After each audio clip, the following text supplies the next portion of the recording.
Good morning, good morning, good morning. I am so happy that you are here with me and that we're going to have a really good show because it's all about what I love.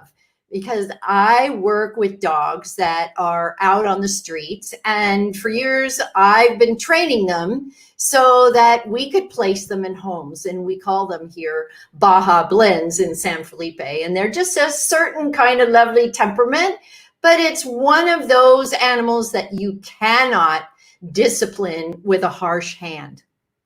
And that's very much like leadership. When you're working with people, you can't discipline with a hard hand. And the other day I was listening to somebody, I couldn't believe what I heard. They had all these volunteers that were helping them, and they were the leader. This person was the leader. And you know what? He fired volunteers. Can you do that? Can you fire a volunteer who's offering their time? You got to wonder. And we're going to talk about this kind of thing today, but we're going to wrap it around pets. I can't wait to get to our show today. So I'll be back with you in just a second.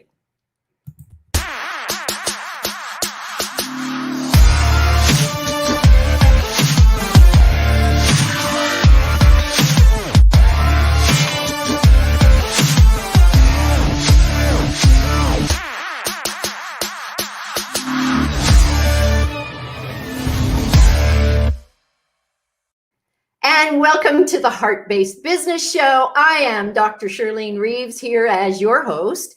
And as I was saying a little earlier, we're going to have just a lovely woman. I have so much respect for her because she and I are kind of on the same page when it comes to animals and leadership and how to work with people on the other end of the lead. Now, this woman is a coach and a mentor to dog business professionals through Alphabet Evolutions, as well as the founder and director of Hope to Canine Foundation. And that's her nonprofit organization is geared toward education and leadership development on the human, as I said, end of the leash. That's why you're going to find this so interesting. And she's a seasoned entrepreneur. I always love seasoned entrepreneurs because they really know how to get a message across. So let me quickly welcome Cameron Thompsen. Hi, Cameron. Good morning. Welcome to the show. So glad you're here with me. Thank you. I appreciate being here so very much. And that was an incredibly fun opener. You have a great energy to the show. I'm hoping your audience is like used to that and they dive right in with great questions. It's going to be cool. Yes, yes. And she's in beautiful San Diego, lucky girl. I used to live in San Diego too. And it's a great place to work with animals because the weather's pretty regular, right? Mm-hmm.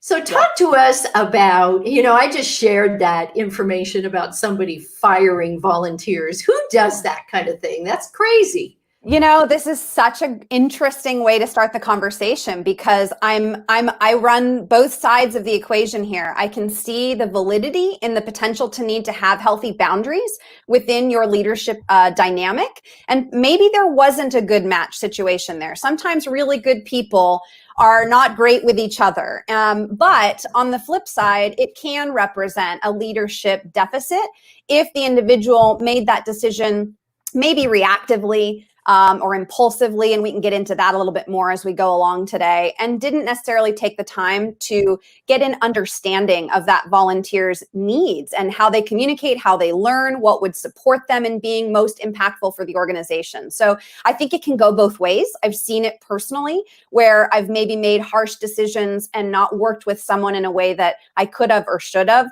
when I was lacking skills and empathy. You made a comment at the top, Dr. Reeves, about being a seasoned entrepreneur. And I think being a seasoned entrepreneur has just made me more humble. Yes, absolutely. As I go along in this journey, I think that what that's really brought me is actually the ability to maybe elevate someone who's not performing or operating the way I need them to and have more patience for that. more understanding for them, less need to cut somebody off perhaps. But it can happen, where it's just not a right fit, and there's a need for healthy boundaries. Again, something critical in leadership. I think one of my favorite phrases around that kind of thing is, I can see how you might think that way. Yeah. Or I remember when I felt that way or thought that way. Yes, yes, that works too. That works too. Yeah. So parlay this into how you work with people on the other end of the lead.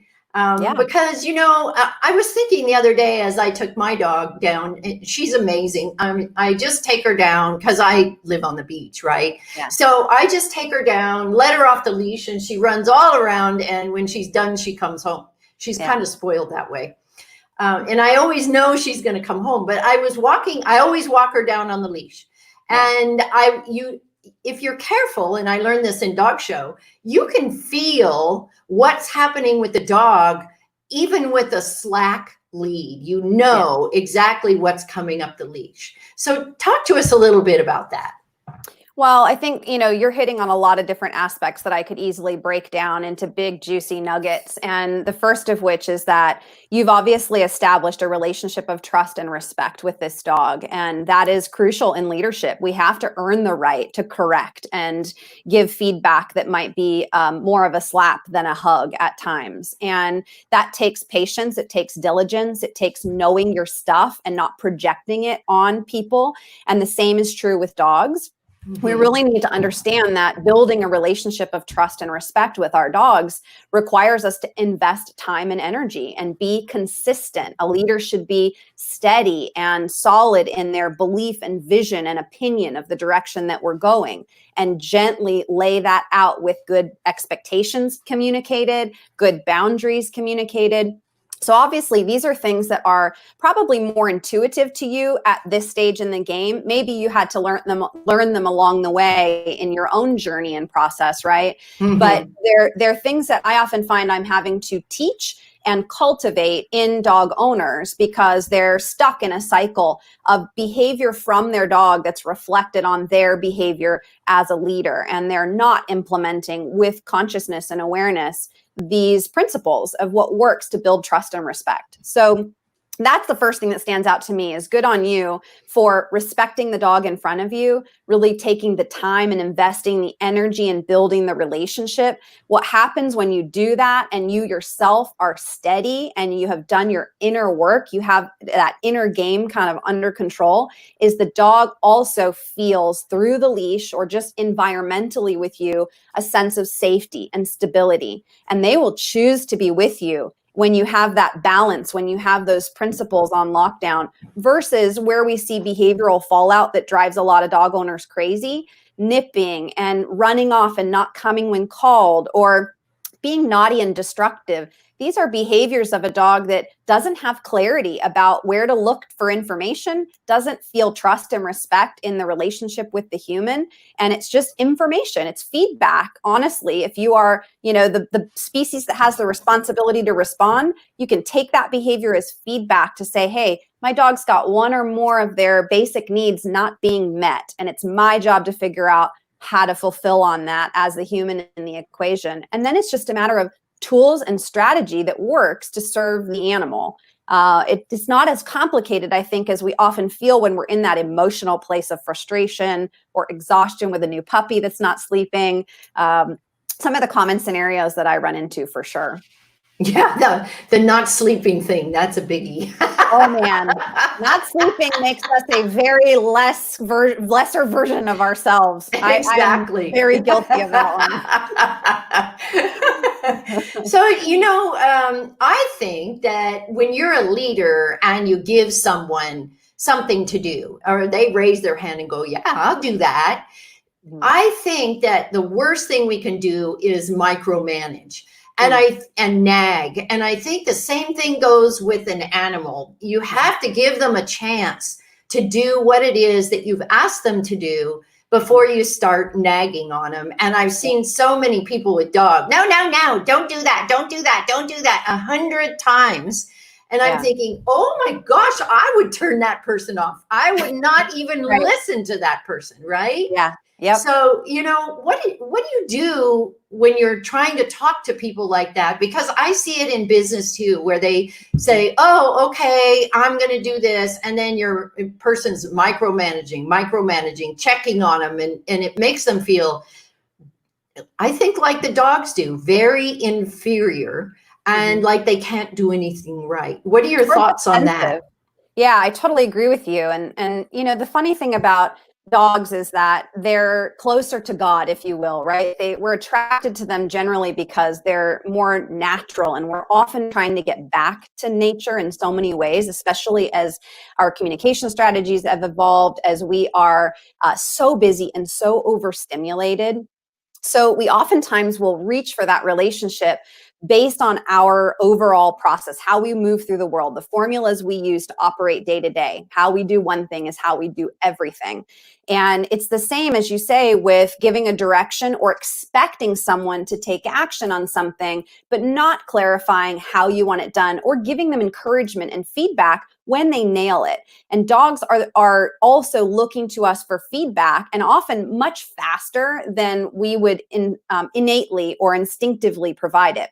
I'll give you an example. Right now, I have an 11-week-old puppy in, and he's spending a bit of time in the early puppy development board and train with me.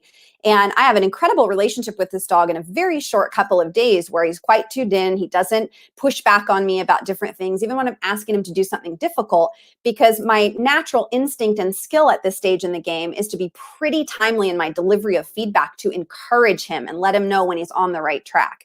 And I think this is a common deficit with leadership, is we definitely micromanage. We worry about releasing the reins in our leadership, and entrepreneurs in general tend to be kind of this common type of creative, type A, control freak, perfectionist. And we really have a hard time often releasing the brakes and allowing support in, or delegating it and calling it in, asking for help, and then allowing that help and letting it be imperfect and the interpretation of the folks that are going to support us. And this can often be true with owners who are working with their dogs. It's like you want them to fit into a certain box, but they need to be structured and spelled out and supported to arrive there, and still always allowed to be who they are as the individual. There'll be some interpretation of their own, way they move through the world that has to be respected. And so the puppy, responds really beautifully to me, and I don't get a lot of pushback. But as soon as we change handlers and we put him with somebody on the team who's maybe less experienced, less intuitive about how to deliver the information, because my company honestly gets a lot of behavior modification cases, not a lot of puppies coming through.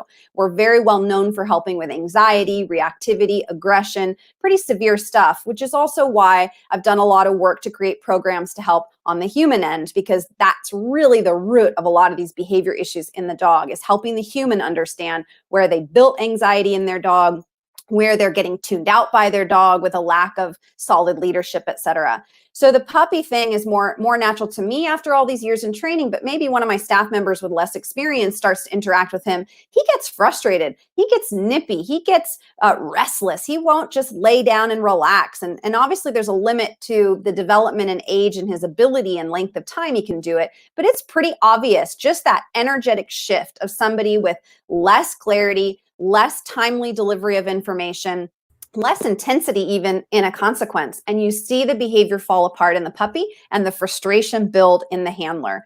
So if this is your propensity in your leadership journey to want support and feel overwhelmed, and then cast your net for folks to help you and take on tasks, but then you don't deliver encouragement in a timely manner and let them know, hey, you're doing awesome. This is really working for me. Let me show you more specifically what I mean about something over here. Then it shouldn't surprise you rather, when you have a person who kind of loses interest in the task, their energy and enthusiasm wanes for the thing you delegated for them to do, or they bail. They don't want to continue to work for you because they don't feel a clear level of feedback to help them stay on that path. These are just some of the few of the interesting things behaviorally that play out when we look at dog and human teams that are very representative of just human behavior as well, and make it a lot easier for me to say, hey, if you can tackle it here with your dog and get them to care about you, which is easier in my opinion than working with people, then you're going to have 10 times more success walking into your office and creating a rockin' relationship with your staff, or turning to your spouse and being able to have healthy, strong conversations that build a relationship where you both really feel secure and respectful of each other. So I love that about dogs. We get attracted to going into the relationship because we really do need to slow down and tap in and pay attention to things that are more primal and instinctual. And then when we do that, when we actually respect that opportunity and invitation they bring us, we can be better in every other area of our life as a result. You know, you touched on a couple of really, really good points. One of them is about energy, and the energy that, because the energy that the dogs pick up is just like that. Yeah, and very if true and you honest. come home from work all stressed and freaked out, you're going to have a freaky dog. It's not their fault, right? Yep. No, it's not at all. And it's just, again, it's an invitation. I look at it as an incredible invitation to have feedback about what you're bringing to the plate, wherever you are, whatever you're doing, whoever you're with, how you walk through the world. There might be a mask you put on or compartmentalization that you employ in order to try to be someone different in a certain situation. But truly, you're the same person at all times under the hood. And dogs really see this more than anything else. They give us that feedback. Horses too. If you can't move that incredibly heavy, powerful animal with a little bit of pressure in a strategic manner, it's because we need to help in how you arrange your mind and what you clear here internally in order to make that possible. The animals are just extremely sensitive and more tuned in to the truth of who you are, where you're at, and what you're carrying, for sure. Right. I agree. And I know with Ginger, my dog, I just go, oh, and that's all it takes. And she knows right away that wasn't the right way to go. Well, you're lucky you have a sensitive dog. Some of our Very. listeners will not be able to get away with that. Maybe they've got an English bulldog or something who's like, oh, what? As Different story. Chew on the backyard plants. You know what I think too, Shirlene, is American dogs are more entitled. You're talking about these amazing scenarios in rescue down there where you're helping street dogs who they have had to fight for a lot of their basic needs and survival. Man, I've seen them. I've met them myself as we've pulled dogs into our foundation from down there. And, they just have a different contrast for luxury coming into their life. And they are a little bit more grateful for it, I think, than what I typically see with my private clients coming and hiring, me for their dogs that they brought home as puppies. And they said, here is your Disneyland new home, and all the toys for you and all the freedom. And you can pee on my couch. We have a lot of different work to do when it comes to shifting that entitlement thing up here. We call them Baja blends here because they're all different. Everyone's different. But basically, they're extremely sweet and they get their feelings hurt very, very quickly. Did you notice that? Yes, I mean, they are so sensitive that we can't discipline them. It's all with love, and they get no attention at all if they're not doing the right thing, but they get a whole lot of attention if they're doing the right thing. And I think that's the way we need to be with people too. And even if they do it wrong, I mean, as a leader, we can always take them aside and say, well, what do you think about doing it this way since that way didn't work? I mean, if we offer a solution, not you did it wrong and you should have known better. And, that's too hard. It's very, very harsh. It can be. I think that, it's interesting. I have a little bit of a different experience with this in some respects where I've seen the power of feedback that is a way in which we can help people to build a stronger sense of grit, right? To develop a thicker skin, if you will. But it is about how you make that delivery and having earned the right to do it. I'm a person who speaks pretty darn straight, to what I think and feel and believe and see. And I can be very rough around the edges at times for folks to receive in a coaching relationship. Some really seek that out and want to work with me for that reason because they know they're going to get the absolute truth of feedback from me.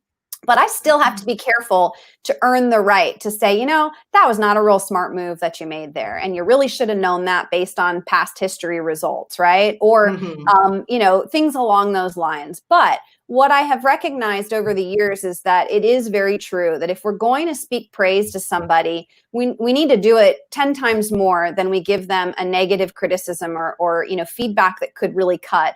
And we need to be really conscientious to do it publicly as much as possible so that it lands even more deeply for them as a success. And it can help to override those moments where maybe shame or insecurity are surfacing.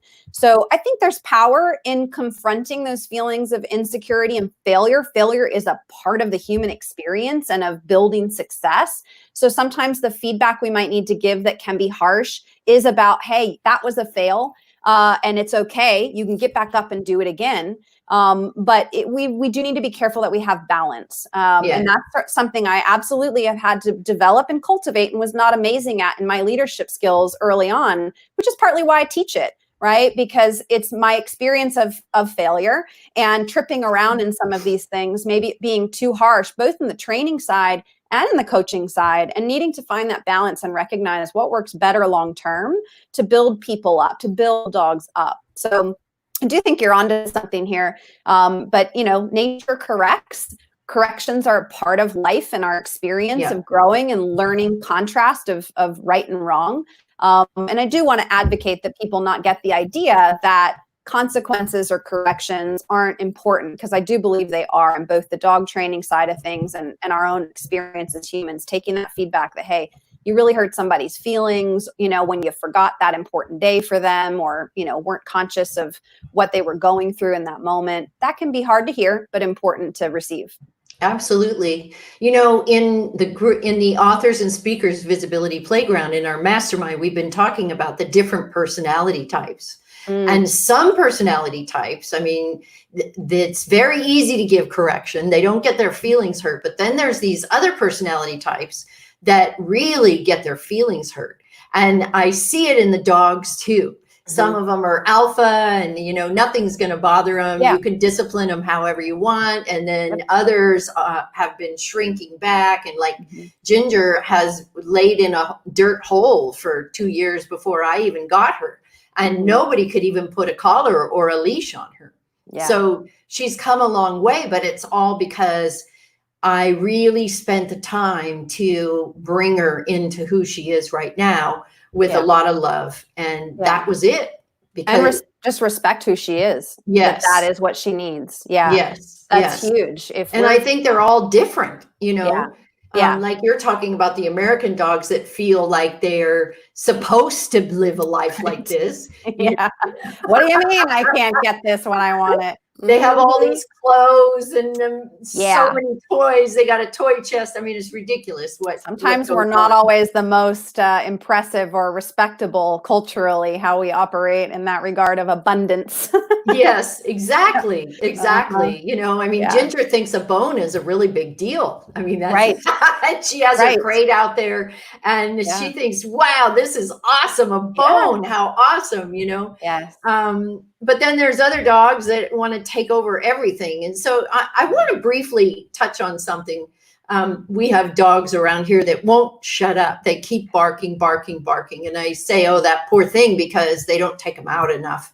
But, what do you offer to people who are dealing with that kind of thing?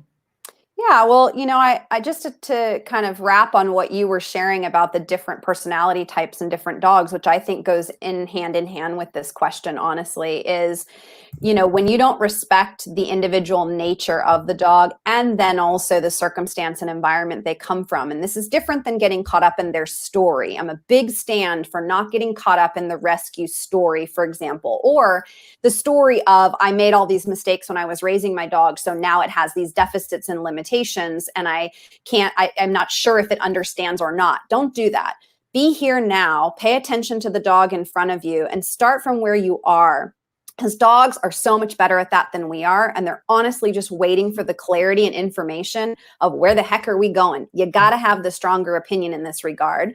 And the ability, again, as I said before, the responsibility is our ability to respond and to see this is an insecure dog. This is an overconfident dog. This is a dog that has no experience, has no idea what I'm talking about. I need to actually spell it out. Or did I do my due diligence to see if they actually understand the obedience command? commands or the leash information I'm giving it. Because if I didn't check that and I expected them to perform a certain way, that's on me when it doesn't go as planned. So, respecting the individual dog, respecting the person you're serving in leadership who's on your team or your client that you're engaged with, really crucial, because we are sort of generally going to fall into a certain type, but then we have this nuance that comes with our backstory, our experiences, our trauma, right? Something you're really skilled at dealing with people. And unless or until someone feels safe to fully express themselves with you, your dog included, you're going to be limited on how much you can help move them forward and get behavior results. So when it comes to something like barking, are we dealing with a dog who's barking from fear because they are restricted, tethered, they don't feel they can move away in a healthy way to create space from the person potentially who's just come in that they're uncomfortable with because of a lack of exposure and socialization when they were younger, or perhaps just because that's their nature? They're insecure and nervous. Or are they barking because they're bored? That's the most common scenario I run into, again, up here, is a dog that only has so many ways to express itself: barking, biting, growling, digging. These are going to be things that are going to come from a place of frustration, arousal. Maybe they're a high energy, like got a cattle dog painting behind me here somewhere. I see it. Maybe we got a high energy, young cattle dog that we're talking about here that hasn't had a chance to go out and operate as it's genetically hardwired to do. Herding animals or hunting, seeking, using its nose. That barking, as you said, can very much be related to not getting out in the world enough and getting fulfillment. And that, again, falls on us as a human in the equation. Mm-hmm. If we're asking that personality of high drive, someone like me, if you said, Cameron, I know you're high drive and you got a lot of vision, but you need to stay home and just have babies, I would not do well. I would really not be a happy person. There would be a whole lot of behavior fallout from that for me, because it just wouldn't be fulfilling enough, right? Yeah. Now, I might find my way and get creative in there, but I think we wouldn't be as happy with the results as when I have the playground of creativity, leadership, entrepreneurship, things that really satisfy my nature and who I am at the core and what really lights me up. And then the impact is different too, right? What results people get to experience, the benefit of me living my best life, same as your dog. Man, there's nothing like connecting with a well-balanced dog. It is an extraordinary experience to feel that loyalty, that trust and respect, as we talked about, and to see them operate the way they're genetically hardwired to. I love sport work for that reason, because we get to see the dog do what the dog is designed to do, and people really loving the opportunity to facilitate that. So we do have to pay attention to those things for sure. Absolutely. Absolutely. So this, and I always say it at the end of every show, it goes so darn fast. Short. I know. I've been doing that lately too with interviews. I know, it's unbelievable. So tell us, for people who are challenged with their dogs, talk to us a little bit about how you can support them. Absolutely. Well, Dr. Reeves has a link that you're welcome to jump on and grab a time to chat with me if you like. It's a free opportunity. It's called a breakthrough strategy call. When you click through, you'll find it available for no charge. Please feel free to take advantage of that if you're a person who is really struggling. And I'd particularly ask you to be someone who has already tried some things. You've already sought help. I'm really big on advocating that we not have a victim mentality here. Don't schedule a time with me if you haven't taken action in your life yet on any level to try to problem solve this. That might mean advocating by doing a little bit of online research, even watching some tutorial videos. Hope to Canine Foundation is on YouTube. It's on Facebook. We put a ton of content out to help people DIY their behavior change results. And there's a lot of information in there anytime I'm talking about human behavior and human process. So these calls are going to be for the people who are saying, I've stood up again and again and tried different things. I'm still hitting a wall, and I'd love for Cam to unlock another piece for me. And it might be the one that you need in order to really see this come together. Okay. So that's important to me for sure, is that you're a person who's determined to take action and take a stand for resolving these issues. and staying the course with your difficult dog. Through the foundation, we enable people in this way with our free classes, our content, consulting, lots of different offerings, because we're determined to stop the flow of dogs to shelters and rescues and from unnecessary euthanasia. Because what you learn when you stay the course and resolve these issues and follow through on your commitment to a dog, even a very difficult one, is so incredibly powerful and life-changing. And I want to see more people successful in that, but I also know they need support and encouragement oftentimes to do it. So you're welcome to schedule a call, connect with me, be happy to support you any way that I can. And, follow along on our social media platforms for more great content in that regard as well. Cameron, thanks so much for being with me today. I really appreciate it. You gave so much good information. Oh, good. And I know that people are going to get a lot out of this today. And just keep in mind, if you want to be a leader, you got to start with leading your dog, right? Yeah, right in your home. It's in your home, guys. It doesn't start in the office. It doesn't start on the team. It actually starts right in your home, and you're going to see it in your pets. You're going to see it in your family, adjustments of those relationships for sure. Wonderful. So everybody, I just want to say thank you so much for being with us today. If you have not joined the Authors and Speakers Visibility Playground, be sure to do that. It's all heavy hitters in there, entrepreneurs. You can get so much information. And now we're starting to have a referral for fee, a mastermind, which means I don't get the fee, you do. So if you refer, you get a fee. So if you want to be a part of that, join the Authors and Speakers Visibility Playground and come play with us on our mastermind Thursdays at 10 a.m. Pacific time. And I will see you next Wednesday. I'm really excited about next Wednesday, and I'll see you back here then.